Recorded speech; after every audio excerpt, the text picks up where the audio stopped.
Welcome to the D6 Family Ministry Podcast, a place where ideas, principles, and personalities come together to give you a ministry advantage that empowers the church and home. I don't know anything more important in our society or in the kingdom of God than to help the church, help the family. Discipleship is not an event, it's a way of life. And one day it just hit me that discipleship at home was not about doing more. It was about inviting Christ into what we were already doing. The goal of family ministry is not families sitting on the couch holding hands and singing Kumbaya. The ultimate goal is families that love God, love people, and make disciples of all peoples. So that's why you're here. You're here to say 1 hour a week, as significant and as awesome as it is, we know that it's not enough and we want to be intentional with every hour. You're listening to the D6 Podcast. Here are your hosts, Marianne Howard, Ron Hunter, and Josh Wooten. Hey, Josh. Hey, Marianne. So good to be back together. Another episode of the D6 Podcast. Welcome back. I'm telling you, there have been so many things that people have described 2020 with as the year that never was. I mean, and I think everybody wishes that it never was. Right now, we've had more hurricane activity, and more named storms hitting landfall in record-breaking year. More storms in the Gulf, the pandemic, this election season, civil unrest in our country. What else is going on? What else can we add to this list? I feel like there's an opening of a bowl or the blowing of a trumpet or something else going on from the book of Revelation. There's still the fourth quarter. I know. Oh, goodness gracious. I'm sure. How's this movie going to end? I know everybody else has talked about this because you've seen it leading up to this moment. But several weeks ago, I saw online that next week, as the time falls back, that there's a number of people boycotting, saying they're not going to roll their clocks back and give 2020 one more hour. They don't want to do that. So I found that funny in there. What are you going to remember 2020 for? I know this is early. It's not the end of the year, but so far, just with, as you said, Josh, 3 quarters almost in the books, what are you going to remember it for? I tend to be a glass half full kind of guy. I'm always looking for the silver lining in this. And to be honest, I know, granted, there have been some terrible things and challenges that we've had to face as a nation. But I truly believe that looking back, at least as the church is concerned, I believe this is a great shift and an awakening in a lot of different congregations to realize the church is not about a building. And it really forced our hands to rethink our digital footprint, the way that we minister to people in this new generation, because the church has,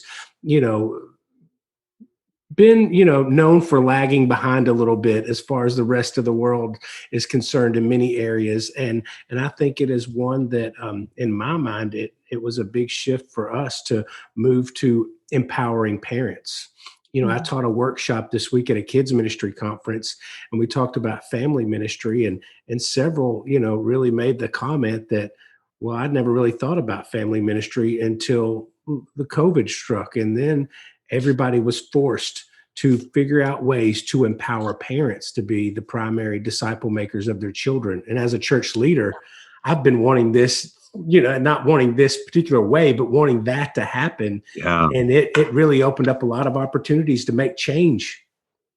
It did. Marianne, what about you? How will you remember it? What are you guys doing and reacting to all of this? I feel like COVID and this season has really pressed me into praying. This is bigger than us. And the only thing I know to do at this point is pray for our country, for so many different things. And so I think this season has really pressed our family and me personally just to lean into Jesus. He's the only one who knows the end of this story.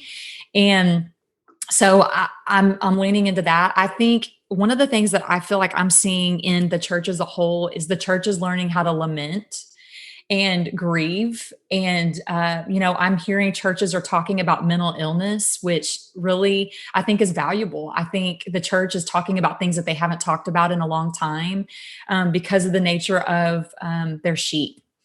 And so I agree wholeheartedly that this is a shift. And, I see in Acts 4:32, it says that they were of one heart and one soul, and they had everything in common. And it's amazing what trauma and tragedy and interruption can do to a body. And that's what I'm seeing. I'm seeing a interesting oneness and deeper community happening in light of this. And so as hard as it is and we want it to be over, we want out of it.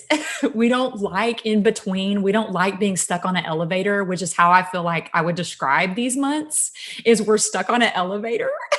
Wow. Tower of Terror. The Tower We are of stuck Terror. on the Tower of Terror, and none of us like to be stuck there. We want out of stuck, but God does so much work in the in-between in us. And so that's kind of where I am is, I'm trying to embrace what he's trying to cultivate in the in-between waiting moments. What I have seen in all of this is what we thought would be a minor disruption. And we thought it would be temporary. I think we all thought this would last like 3 months, maybe a little bit less in there. And it didn't. It lasted a whole lot longer.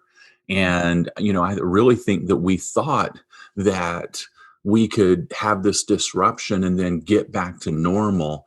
And that's been the challenge, I think, from all of this is that pastors wanted to get back to normal, not recognizing the permanency of some of the things that are going to change. And whether or not it's, wow, we've got to empower parents or we've got to connect on a more powerful level individually, because all of these families feel like they're on an island right now. They feel like they're trapped on that Tower of Terror. Right. And, ministry is about readjusting to connect in these moments rather than waiting for people to reconnect within a building. And all of this has been really, really tough. And so, as we're having pastors listen, I thought we would set aside and not do an interview today on the podcast. And I want us to just encourage two groups of people today. I want to encourage the ministry leaders and the volunteers who are listening. And then I want us to encourage the families, because all of these groups want things to get back to normal. But I want us to keep encouraging them, because the flip side of this is all the experts are looking at the potential of the flu season confusing us, because when flu pops up, it's going to look exactly like COVID. And there's going to be this fear. And I think that fear of the flu season popping back up is going to pose that same reluctance to come out to church, to be part of small groups. So, Josh, let me ask you that. Has your team, or Marianne, has your team talked about how to encounter the flu season coming up and what's going on? I mean, has that been part of the conversation yet, or is it still a bit early? We seem to be managing the tyranny of the urgent in this, such a fluid situation. No pun intended there. Oh, that was nice, fluid. But yeah, we have not actually brought up, flu season quite yet. We are still navigating, the contact tracing cases amongst our church, because we were a rather large church, and we have since probably had about a 60% participation rate come back to when we opened up for in-person gatherings across the board, with the exception of our youth ministry, which was a little eye-opening. Our youth ministry has actually grown, and the kids are ready to get back. I think they have been struggled the most with this isolation from what I've seen, the middle school and high school students. But we have actually not even brought up flu season. Now, we did a lot of things to try to create space and the healthiest environment we could. We added a third service, took away half of the chairs in the auditorium. Who would have thought that we would have initiated a new ministry called the Clean Team, for each area of the building between services. And, but the encouraging thing is, even we've not been able to uh, talk about flu just yet, but we have, seen our online participation continue to grow in this, and really just trying to navigate maintaining that online presence and really catering to those in person. That has been a bit of a shift for our church, and really making sure we're talking and speaking to the people at home and reaching those in our church and in person, and trying the best way to do that. I echo that. We're seeing very similar things. It's interesting that you make note that you've only seen 60% return. And I am hearing that across the board, that churches are in shift. I mean, just our church looks completely different. The congregation looks completely different from before COVID to now. It's so crazy. And it's interesting. We've got to just be mindful of those that aren't back. I think that's one of the things that before COVID, there was this back door, the ministry back door. We talk about the back door. We want to leave the back door closed because we don't want to lose any families. But this really exposed that. I think it exposed the ministry back door. And I think we've just got to be super intentional and thinking about, those families that aren't comfortable coming back. My student pastor has just been very, very, very strategic about wearing masks, regardless of where you stand on the issue. He really wants to guard families as best as he can. He's keeping students separate, but I am totally, totally with you, Josh, that this generation of students and even children, they're missing interaction. They miss each other. They want to be face to face again. They want to interact with people. My son, we just moved. And so we're in a new community and they've been learning virtually online. And so he just said this week, Mom, I need to be around people. I miss my friends. I miss people. And it was a heart cry to us that, we've got to just make sure we're being creative to help him engage people.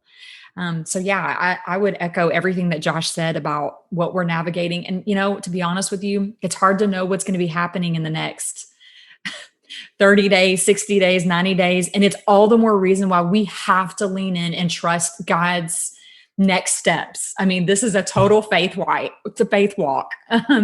And faith is defined as, walking on a dark path with God. We don't always see the path in front of us. And so we've got to trust that he's leading us.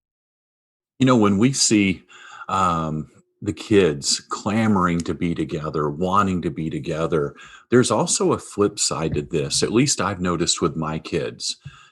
Some of the times I really wished we did not have to go through as a family that we went through. Our kids remember it. The mistakes I made in front of our kids, they remember it and they'll talk about it. They'll bring up and say, "Hey, Dad, remember the time we went through so-and-so? Or remember the time you did this?" And it's kind of like the valleys. We remember the valleys more than we remember the mountaintops. And I have to believe that 20 years from now, when, praise God, COVID will be a distant memory, maybe a scar of a memory, but our kids are going to be telling stories about this year. And, here's the key is I want to remind us, both as church leaders and parents, we're determining right now what those memories are going to be and what those stories are going to sound like 20 years from now. And so I want to encourage them to lean in. Now, Marianne, you said this a moment ago. You said, the church's goal is to close that back door. And this crisis has certainly magnified or exposed that in a big way. There's been numerous leaders that talk about what crisis can do to expose fault lines in any organization. Let's just hit on one or two that you guys have noticed in churches, maybe not necessarily your own church out there, because here's the funny thing. I want us to acknowledge to our listeners, sometimes an exposure of a weakness also turns into being a strength, or vice versa. While the online has grown, I just caught a series of articles released by Barna going, the millennials are absolutely rejecting streaming at this point. And he talked about why on that. And so if you guys didn't catch that, go pick up those items as a warning. It doesn't mean they won't at all, but I think we need to be aware of these trends. It's attractive for some, rejection for others that are in there. And so every time we look at balancing these, we also tip the scale out of favor with something else. Obviously we at D6 are big about at home, and I, like Josh, I'm super excited that this is an opportunity for us to minister up close to families, but not at the exclusion of the church. It still needs to balance that out and tip that scale to the other side. So here's the question. And even for our listeners right now, I want you to do a self-assessment, an analysis of your own church and go, okay, what are 3 things that this crisis has exposed, and what it has exposed now in the month of October versus the months of March or April? We thought they were exposing certain things early on, but now we're far enough into it, we're seeing some trends stick. And that's what I want to hear from you guys. What has been exposed in this? A couple of things. First, I would say there needs to be a really strong communication strategy. We are having to communicate creatively. And so I just want to challenge parents, volunteers, and ministry leaders on that level that we've got to value communication. And it doesn't look the same for everyone. You're 60 plus, they're going to receive communication a certain way. You're 30 to 60 is going to receive a communication a certain way. And then 30 and below is going to receive communication a certain way. We're trying to be strategic on all levels, sending snail mail, and just getting back to just some different creative ways that you're communicating as a body to say we're a cohesive body. I know you're at home, but you're still a part of the body. And so I just think coming up with a strategic strategy of how to communicate that God is for you, God is with you, and we as the body of Christ want to come around you. That there just needs to be some strategy on how you as a church are communicating to your flock. Number one. Number two, our families are at home and have extra time. There's no musicals happening. There's very little extra. It's starting to kind of reopen, but it's still not in full force. And so our families are at home. And I just want to take this opportunity at this moment. One of the things that I love that D6 has done for my personal family is the at-home bundles have given our family the opportunity, and our families in our church the opportunity to leverage moments together at home creatively. And so I think that's another strategy that I've become aware of in terms of churches kind of around me, is that it does also expose what is the discipleship strategy, and are we empowering families in their intentional time together at home? They have more time together. So we want to make sure we're doing everything we possibly can as the body of Christ and as ministry leaders to equip parents and grandparents to know how to come around God and know how to come around God's word and just maximize these moments in the middle of this chaos. Just like Ron said, our kids are going to remember this time. I want my kids to look back on this time and go, I feel like we walked closer with Jesus than ever before. Yes. So those are my 2 things. That's great. That's funny, Marianne, that you said that at this time. It's funny. We often, when we are faced with adversity as a family, we have this little, I don't know if it's a defense mechanism or what it is, but like Ron said, we are writing that history right now and the memories they look back on. But, it's like we would say, do you remember that time when we got stuck in the house and we couldn't even, we'd be in the moment, but you remember that year when everything just shut down and we could not go anywhere and we had to wash our groceries and dress like we're in hazmat suits to go get our food? And that was awesome, wasn't it? Yeah. It's just it felt like going out for ration runs on a Walking Dead or whatever. It's just fun the way that we did life, and whatever it might be. I forgot my wallet one night at a dinner thing, and we're all sitting there looking at each other. I'm like, do you remember that time we went out to dinner and I totally forgot my wallet? We just did not know how we're yeah, they're just trying to, skirt it. But anyway, sorry, I digress. But the thing that we have learned, and one of the things, the fault lines that it exposed for us, was we had a good streaming, we were good at streaming, but there were a lot of flaws in our digital brand or footprint as a church in the way that we communicated to people in our website, and realized real quick that that's the front door, and the way that we present that. And we all had to become not just pastors. We're used to speaking to crowds, but it's a whole different game when you have to speak to an empty sanctuary and looking right into a camera. It was a shift that we had to make, but I think in the long run is going to serve us better. Now when we do communicate for events or whatever programs that we're launching or whatever it is, we're all a little more comfortable in front of a camera doing these things. And I think it has helped us to reach outside. One of the things that we did really well as a church is we ministered and met needs in our community. Our mission statement is love God, love people, and make Jesus known. And while we were isolated from one another, we found ways to make sure that we were reaching out in our community, whether it was, going to buy all the people at the hospital Chick-fil-A lunch one day, or first responders. We did a gift bags for teachers and just had, hey, we know you don't want to be around those people that weren't ready to be back or couldn't be back. But hey, we're going to have, these bags at church available on a big table outside from 2 to 4. Come by and pick up some gifts with an address to go give a teacher a gift. And we started a new initiative where we realized there's a lot of kids that are hungry, that were going to school, that aren't getting those meals and those backpack programs. And we bought a ton of these those fabric shopping bags with our church logo, and basically stuck a grocery list in it and started a food pantry. And it's not rocket science. It was really easy, and to find people that needed that food. And it was a way that we could get out and start to minister even with our doors closed. And so what we did well was minister to people, and we could find ways to do that fairly easy. It came natural to us, but the whole digital, experience needed work, but we worked on it, and now it's much better, and we're a better church for it. That's awesome. Our church did something similar, Josh, to what you're talking about. We, unfortunately, 10 days before the COVID lockdown hit, we had a tornado come through our part of Nashville that literally cut a swath right by our church, about quarter mile south of it. And our church was very active in the response and recovery efforts that followed that in the weeks and months.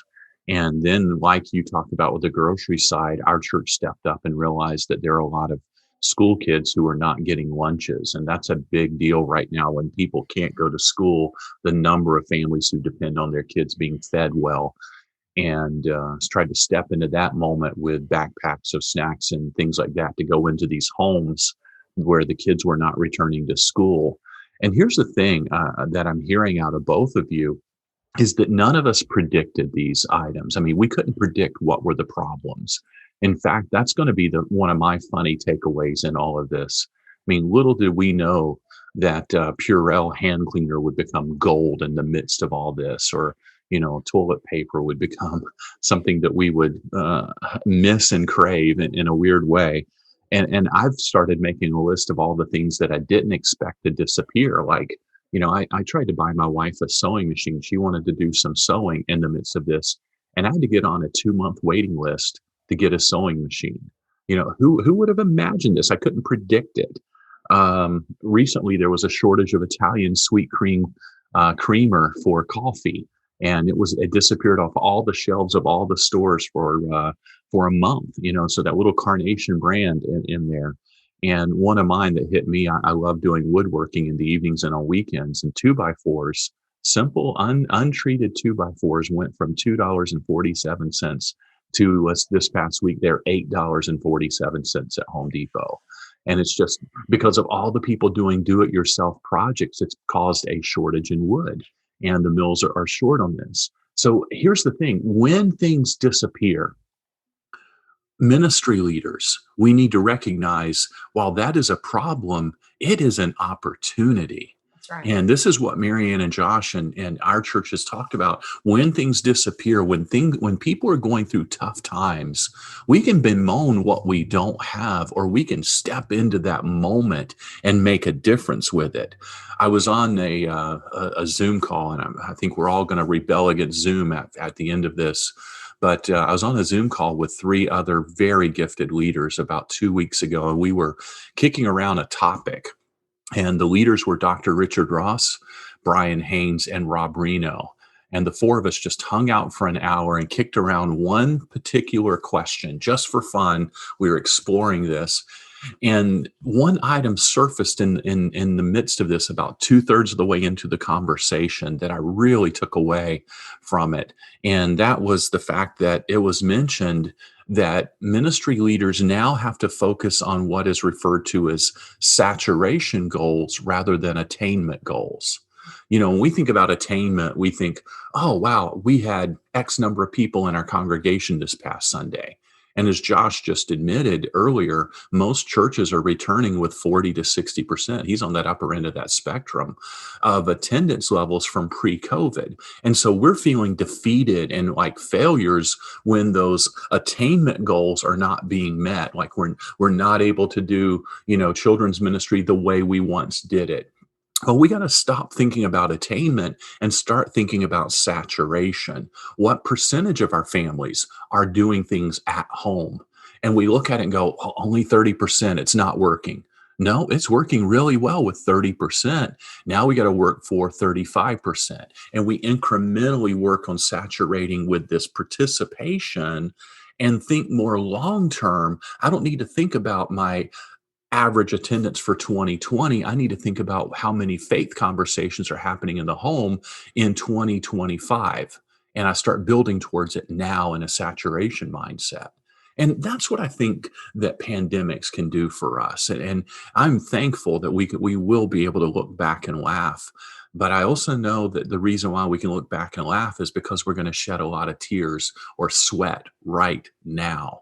So, as we begin to wrap this one up, I want to just give Marianne and Josh a chance to speak to families and ministry leaders and give a word of encouragement to both as we kind of wrap this up. Just give a short, here's what I want you to think about and encourage them. Marianne, you want to start?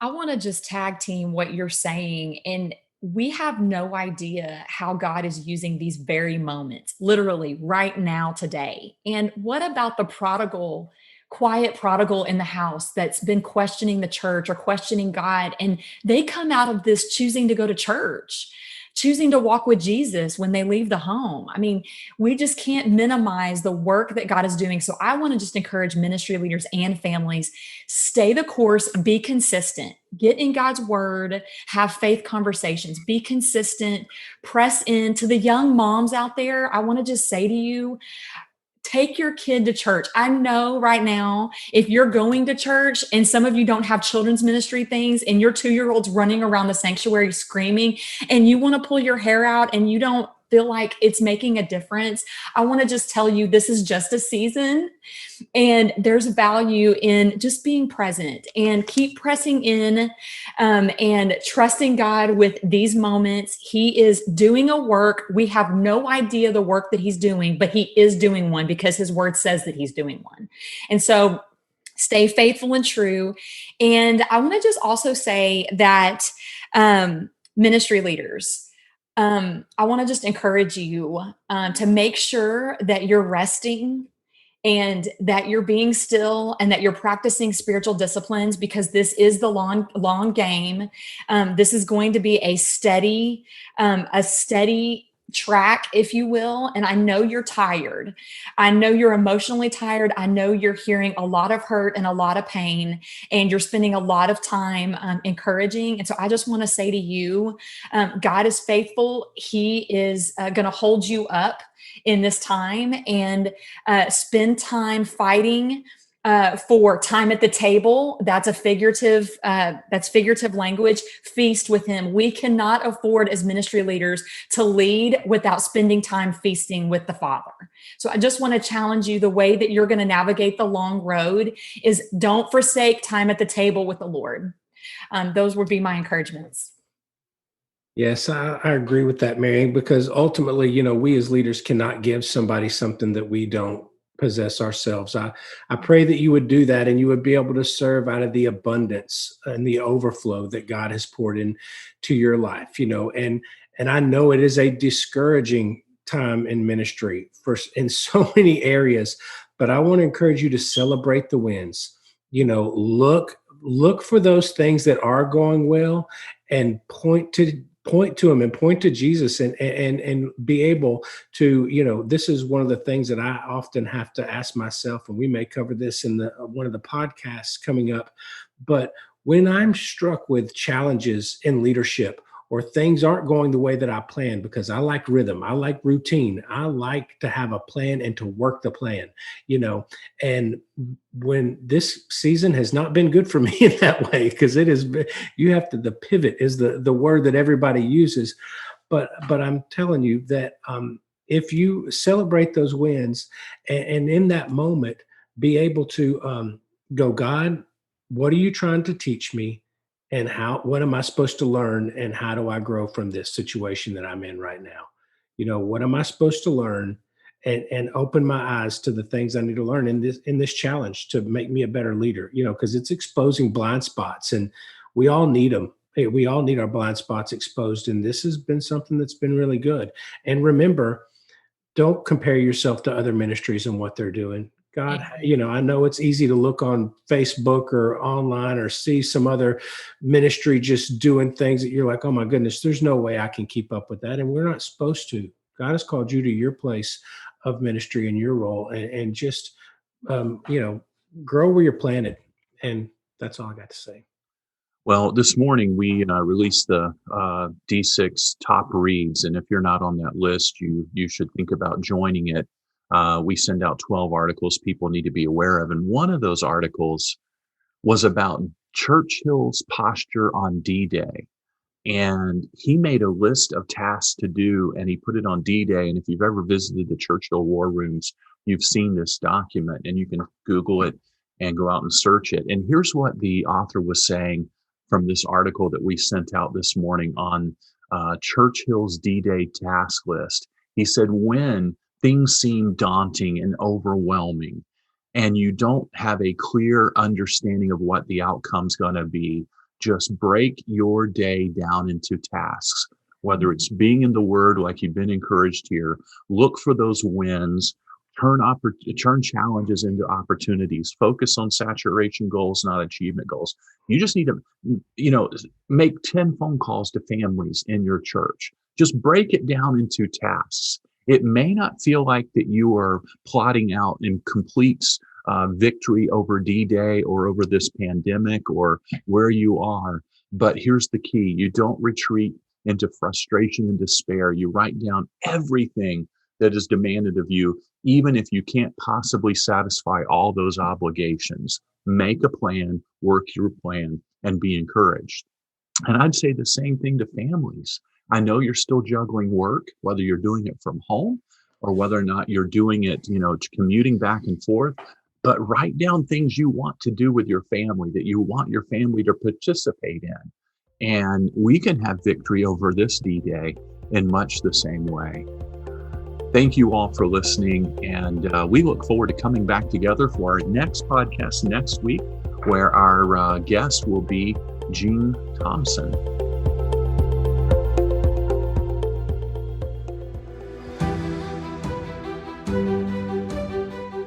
You've been listening to the D6 Podcast. You can learn more about D6 at d6family.com.